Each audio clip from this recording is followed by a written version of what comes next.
Good morning, and welcome to All People's Church, Unitarian Universalist. My name is Marianne Clark, and I am your co-celebrant this morning.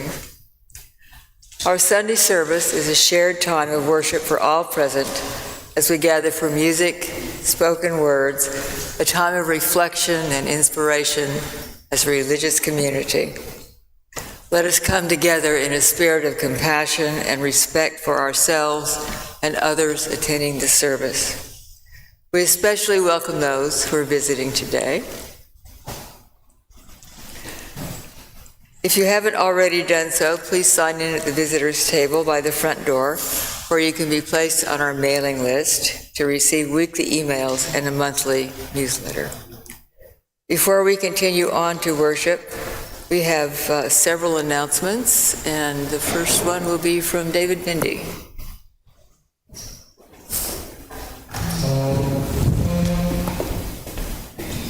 On Monday, April 8th, is the total eclipse of the sun. It's also a tonal eclipse, and Spectrum will be putting on a concert that evening at 7:30 here.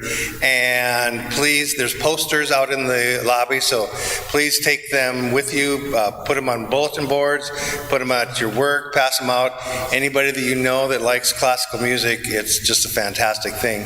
And then we'll have a reception afterwards, as we always do, and we are the talk of the town. When people come to the Spectrum concert, they all say, "You have the best reception." Well, Spectrum didn't even have a reception at the other church. I won't mention the name. But so if you're coming to the concert, please bring along some nibbles and stuff. If you don't want to be bothered with putting nibbles together, you can give me some money and I'll add it to the fund, and we'll get as much food as we need to make our musicians happy. Second announcement, the pink hydrangeas have been with us for 3 weeks, and they are a little past their prime, but they're still kind of pretty. If you don't take them home with you today, they go to the trash bin. So please help yourself to the hydrangeas. You can take the foil with you, and then after the plant dies or you transplant it, you can bring the foil back, because we recycle at All People's Church. And thank you very much.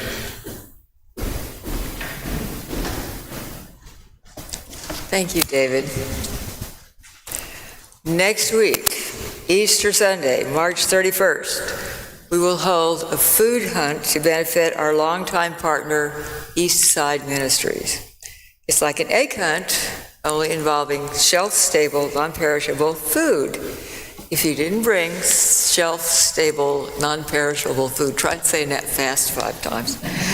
Please bring some by Saturday, March 30th, but Sunday is too late, and place it in the East Side shopping cart for the food hunt.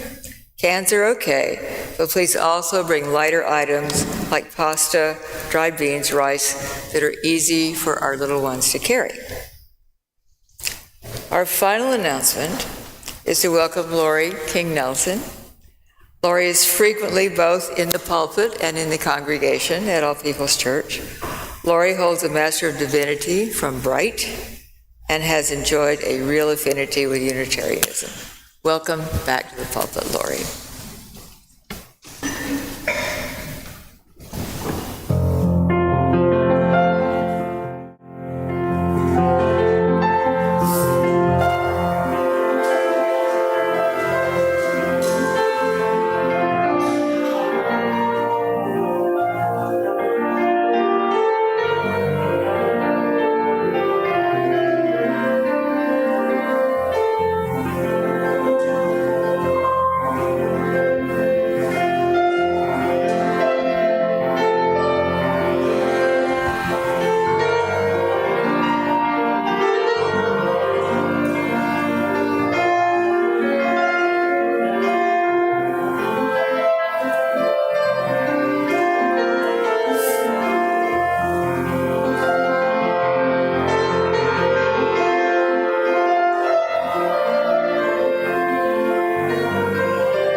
Thank you.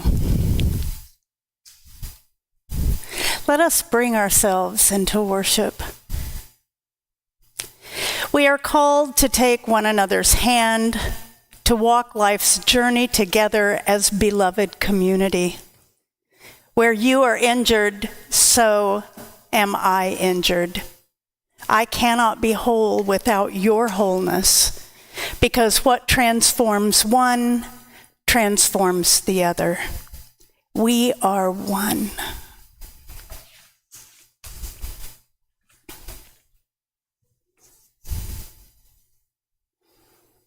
We now invite you to arise in body or spirit for our chalice lighting, the opening words, and the opening hymn and the spoken affirmation. Our chalice lighting words today are from Eric Walker Wickstrom. Here today in his place and with these people, may we listen so we can hear. May we hear so we can feel. May we feel so we can know, and may we know so we can change ourselves and this world. May this chalice that we light our way. Our opening hymn for the month of March is hymn number 1017 in the Teal hymnal, Building a New Way.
I love that one. We now invite you to join in with our affirmation. Love is the doctrine of this church. The quest for truth is our sacrament, and service is our prayer.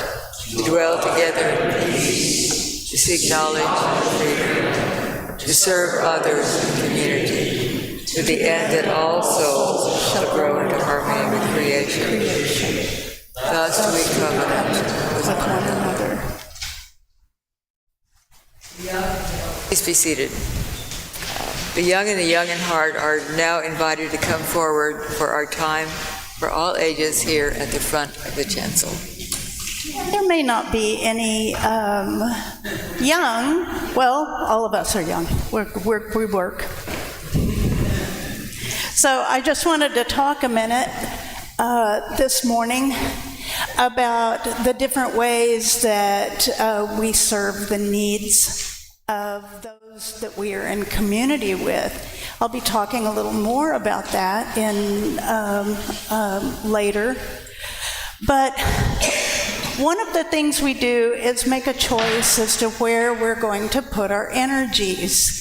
And so one of the things that I picked up off of our table yesterday was something that Fred Rogers said, and we all know who he was. I'm sorry, he's still in my heart, so he's still alive for me. You rarely have time for everything you want in this life, so you need to make choices. And hopefully your choices can come from a deep sense of who you are. Well, I think that for Unitarian Universalist, it does come from a deep sense of who you are. Working toward justice, understanding the humanity of every person, finding a way to fill those needs and heal the hurts and harms in the world. One of the ways that you do that is by collecting food, non-perishable light items, and having an Easter hunt for food. And what a marvelous way to teach the next generation how to continue the caring for people who may live in food deserts, people who do not have the resources to purchase food or to have any kind of government assistance. And there are a lot of people who do not qualify for government assistance, and they cannot buy food. So all of these items are going to go out into the basket for East Side, and next week all of the young, and maybe some of you young at heart, will join them in hunting for food and having that wonderful experience of making a choice to give.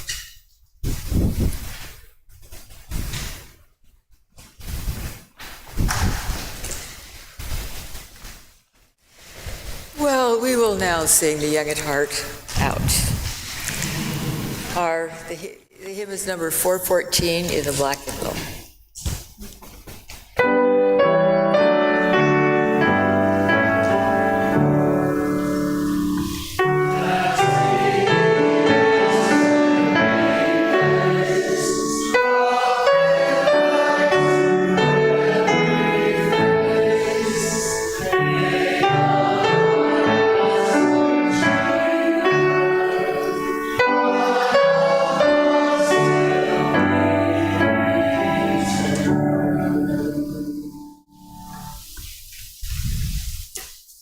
The reading this morning is Forgive Yourself by Liesl Graham.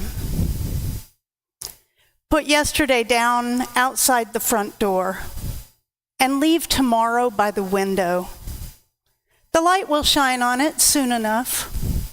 Hush now. This is today's song, a simple refrain. Speak to yourself with love and rub kindness into your skin.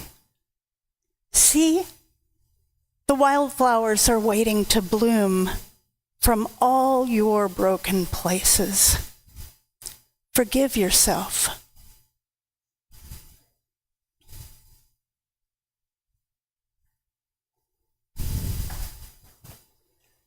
Before the offertory today, Paul Chapman has a stewardship announcement.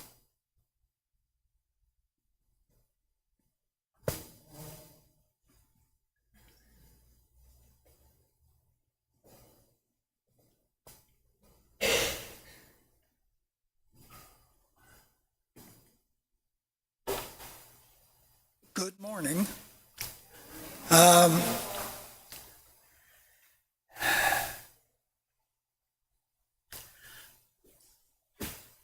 Christine loved this place,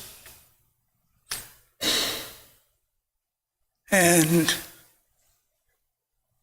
That makes it doubly important to me. Now, usually at pledge time, when we're trying to stir you up, we emphasize sweat equity, the blood, sweat, and tears that volunteers contribute to the church as being equal to or better than money. This year is a little different. This year, we're emphasizing money. We need a minister. We're rolling along pretty good for a three-wheeled Rube Goldberg jalopy, but even with all the volunteers in the world, we need a minister. A minister is our public face, our public voice, our public persona. A minister is a guide. A minister is a focus of leadership. And with all the volunteers in the world showing up in the pulpit, that's not the same as having a regular minister. And toward that end, we need money. So we're asking this year that everybody try to bring their pledge level up. 20% is kind of the target, but as with all things Unitarian, Universalist, it's a little wobbly. 10%, 3%, whatever is comfortable for you. We're asking you to please pitch in a little bit more than you have in the past.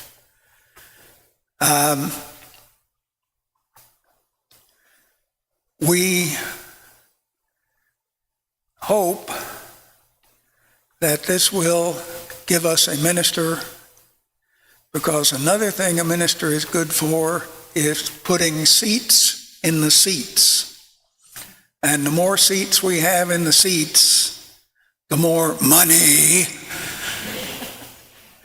in the collection plate. We are not a deep pocket congregation. We don't have a lot of lawyers or business executives, bankers, or insurance people, doctors in the congregation as we did in olden days. But maybe with a minister, we can attract some more folks with deeper pockets than those of us working poor and retired folks that make up the balance of the congregation right now. So think about it. The pledge drive is kicking off in April this year, a couple of months ahead of time. And hopefully we can bring some more power back to this church and more people in the congregation. Thank you.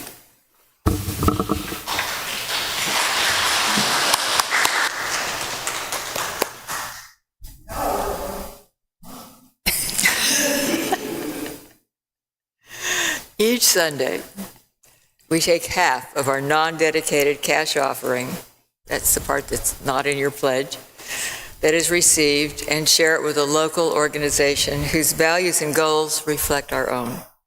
This quarter, we are supporting the Native Prairies Association of Texas, a nonprofit land trust dedicated to the conservation, restoration, and appreciation of native prairies, savannas, and other grasslands in Texas. Please give generously.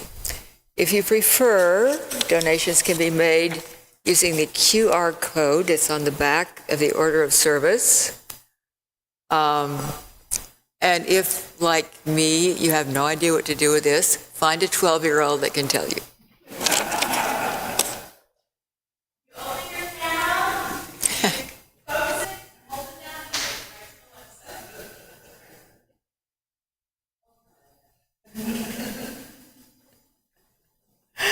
The gifts of the congregation will be most gratefully received.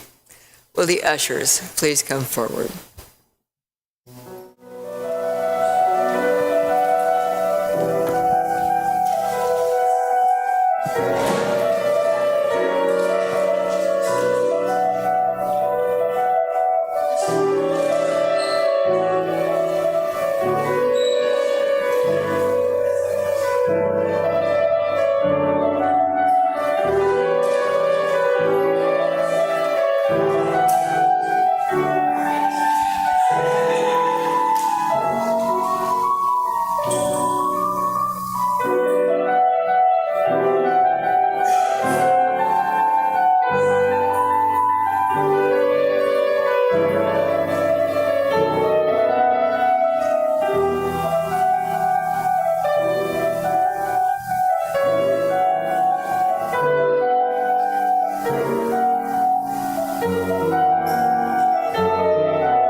Thank you, Misha. I love the way that music comes out of that piano and just saturates this room.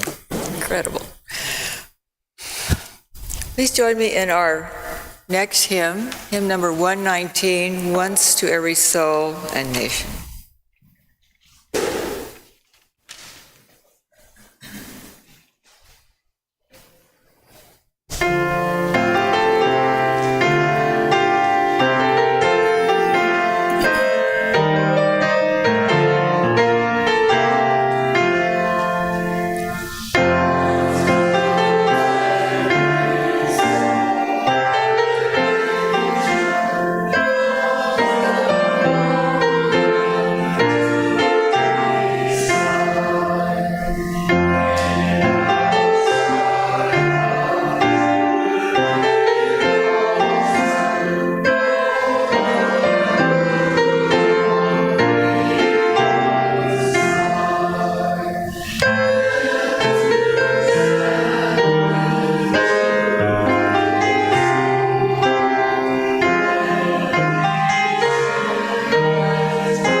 Please be seated.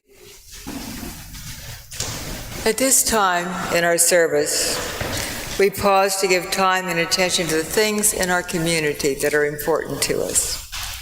We gather here for healing and for peace in our hearts, and to acknowledge the shared stories and news from the congregation. Each week there is a journal outside the entrance to the sanctuary where you can write a message of memory or hope before the service. We honor these messages by lighting 3 candles here next to our chalice. Also, at any time during the service, you're welcome to come forward and light a candle in our meditation center at the side of the chancel. Today, from our Book of Memory and Hope, we have sad news. Darn. Sharon Sully died on Thursday, March 21st, 2024, at home in her apartment. She will be remembered for her kindness to all. Sharon met her soulmate, Gary Randall, here at the church, which was First Jefferson Unitarian at the time. There will be a memorial service for Sharon at the West Side UU when her son, David Sully, returns to Fort Worth. So we will let you know when we get that information.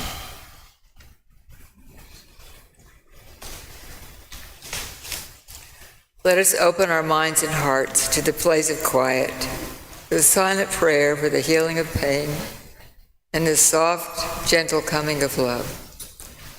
Our meditation works are by Lynn Cox. Creative Spirit, source of life and love, we give thanks for the beauty of this day and for the company of those assembled here. Thank you for the breeze of change, clearing our heads and bringing fresh ideas. May Thee cleanse our minds of the oppressions and isms that divide us. Thank you for the flame of hope, the heat of righteous anger, the warmth of compassion, and the fire of commitment. May they bubble at cauldrons of transformation. Thank you for oceans of love, rivers of connection, tears of relief, and pools of serenity. May the healing waters flow over us and through us and among us, wearing down the sharp rocks of despair to bring joy in the morning. Thank you for the good earth beneath us, around us, and within us. May we take this clay and co-create a new realm of justice and beauty. Let us pause for a moment of silent meditation, and then Misha will lift our hearts with music.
If that does not help you meditate, then you're in the wrong place.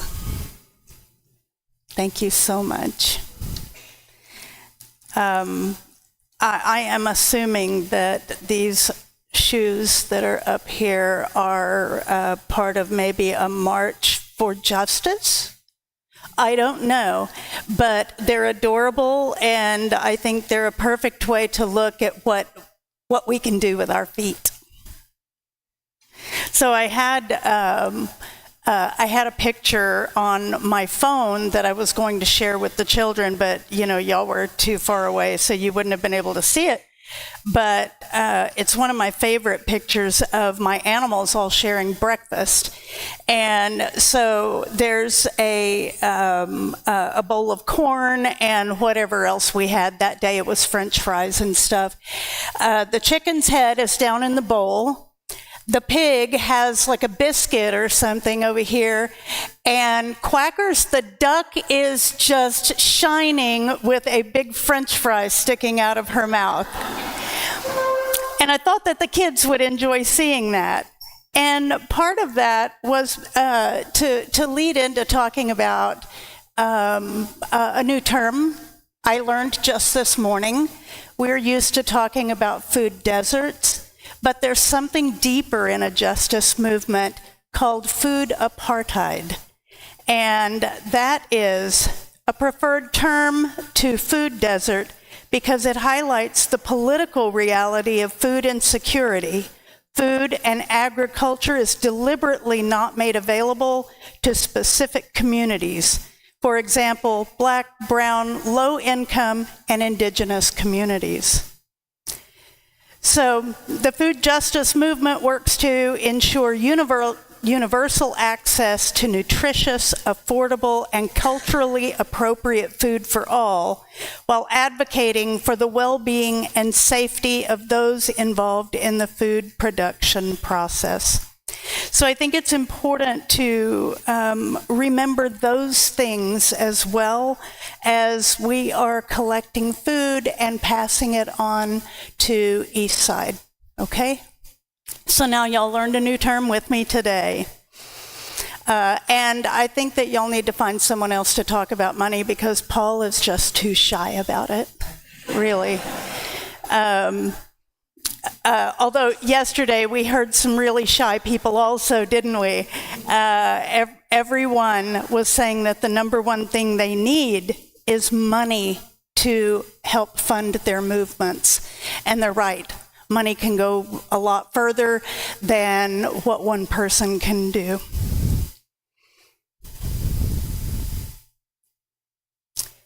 He had cancer, and it was in the advanced stages. There would be no chemotherapy and no radiation treatment. His oncologist sent him home with a few prescriptions and a bit of advice. Get your affairs in order and make your peace with this world.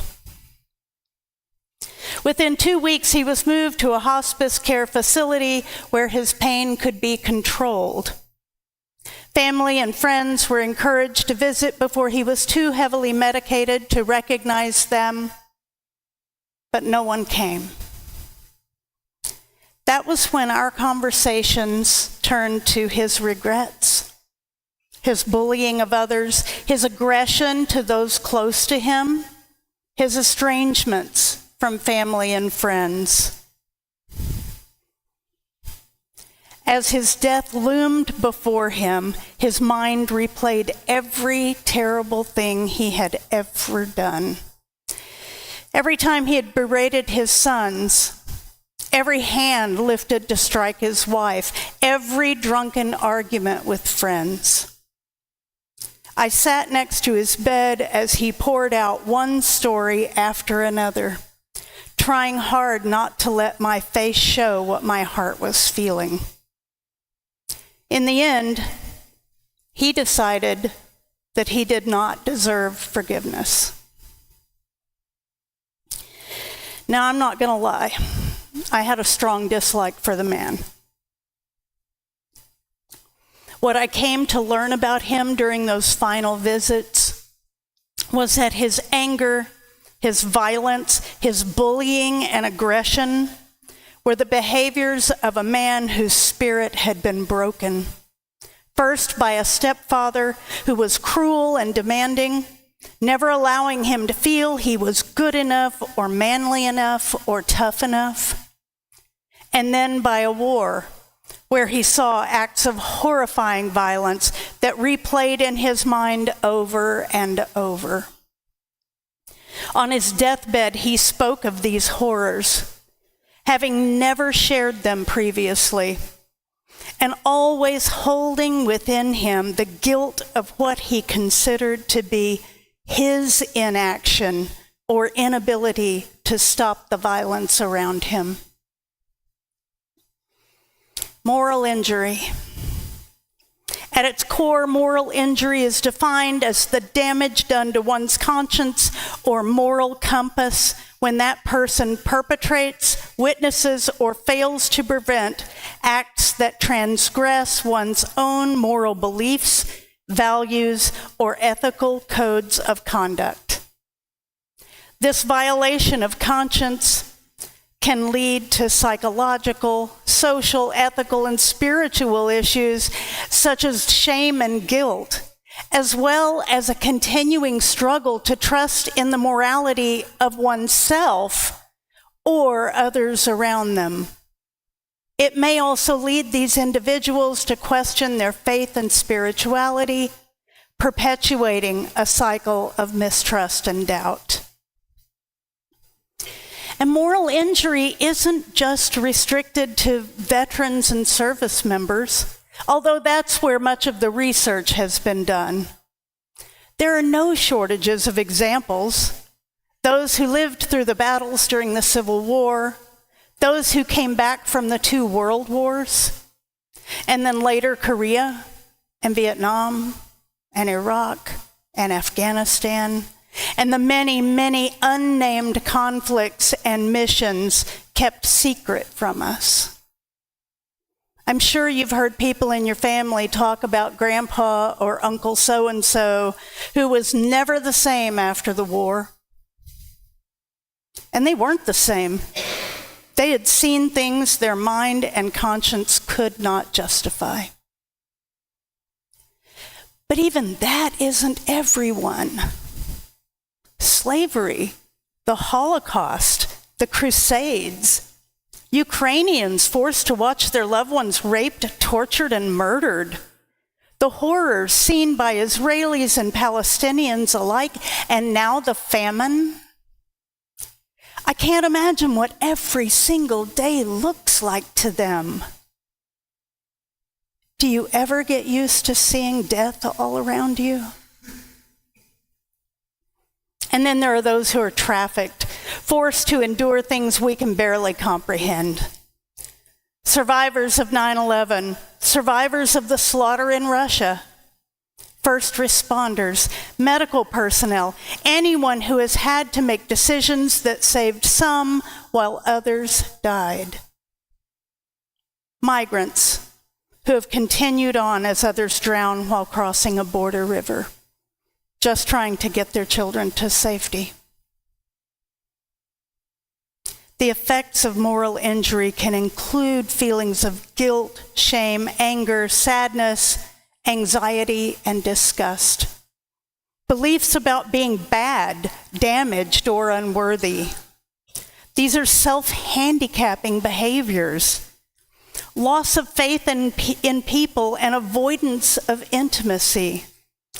And loss of religious faith or spirituality, or loss of faith in humanity or a just world.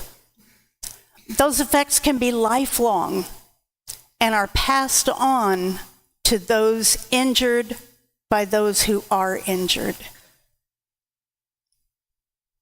Maybe the worst effect of moral injury is our response to the injured person.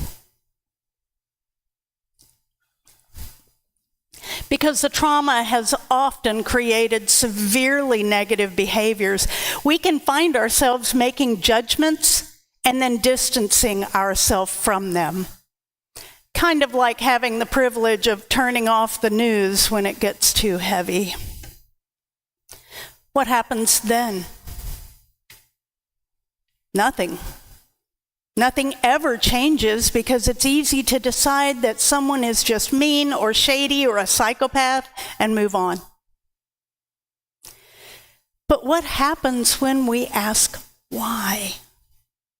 Why is often the game-changing, possibility-opening question. That's because the answers rehumanize those we feel are most unlike us, or possibly a danger to us.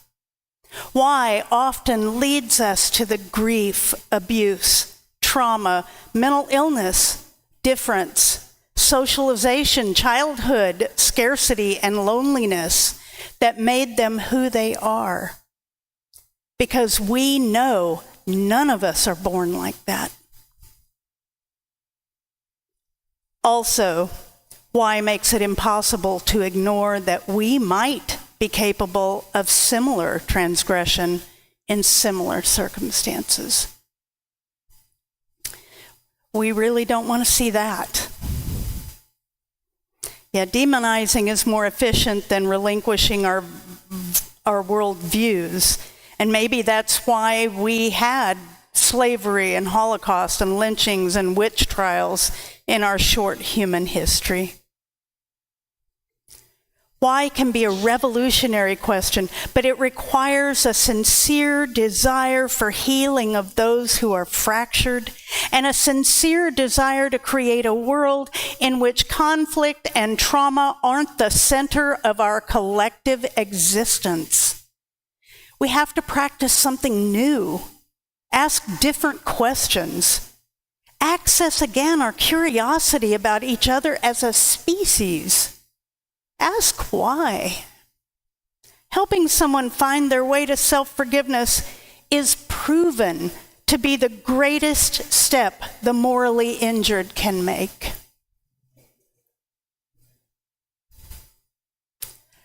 I want us to do better. I want to feel like we're responsible for each other's transformation. Not the transformation from vibrant, flawed humans to bits of ash in an urn, but the transformation from broken people and communities to whole ones. The consequence of inaction is a continued journey away from justice. It's still a transformation, for sure, but in the wrong direction. Yesterday, 4 of us attended the Texas UU Justice Ministry Conference at First Unitarian Church in Dallas. And I really need to give a shout out to Sarah Burrell-Harrop, who is an absolute gift to church ministry, justice ministry, and religious education. Please find an opportunity to thank her for the important work she is doing in the church and the justice community. We listened to a panel of community leaders speak on the hows and whys of their justice work, and across the panel, one mission was clear: a desire to be present for every person experiencing exclusion and injustice. One of the questions we considered during the small group session was, what are we willing to risk as we build beloved community? Now, you and I both know what Galileo, United Fort Worth, Top Right to Justice, and Faith in Texas are willing to risk, because they face pretty bad stuff every time they have an event. I feel this question weighing heavy on my spirit, because to answer that, I have to decide how much I am willing to give of myself. Am I willing to sit with others and ask why? And do that because I have the ability to provide community and comfort and forgiveness? Am I willing to sit with them as they find forgiveness for all the hurt they hold inside? What are we willing to risk to be an inclusive and transformative people? My friend and colleague, Tom Plumley, says there are 4 steps to healing broken people among us. Find someone odd and include them. By that he means someone outside of your silo. They don't have to be like odd. Stay in touch or get back in touch with someone who has fallen away from your community.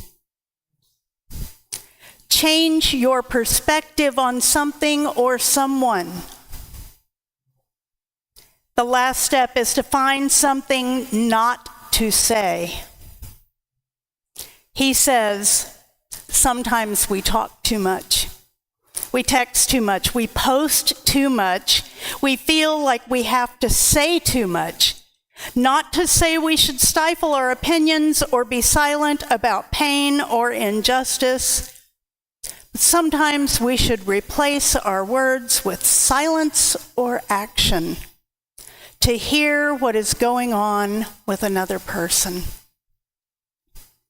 That's solid advice for transforming a church into a beloved community.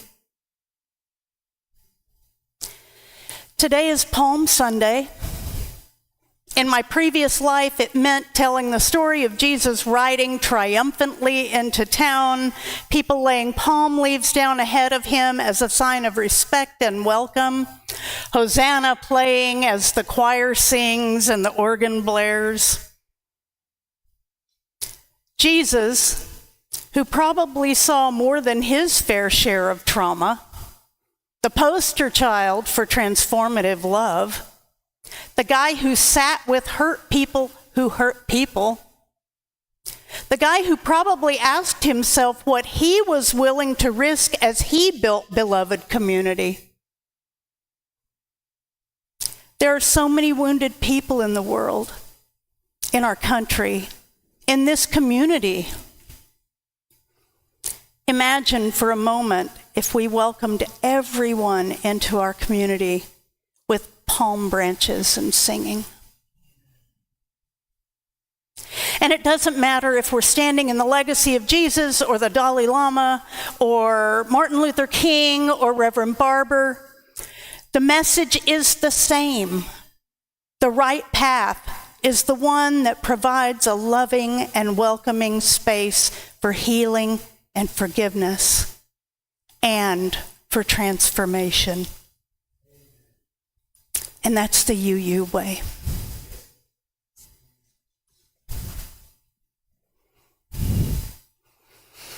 Will you please join us for the closing hymn, number 86, Blessed Spirit of My Life.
Our time together is finished, but our work is not yet done.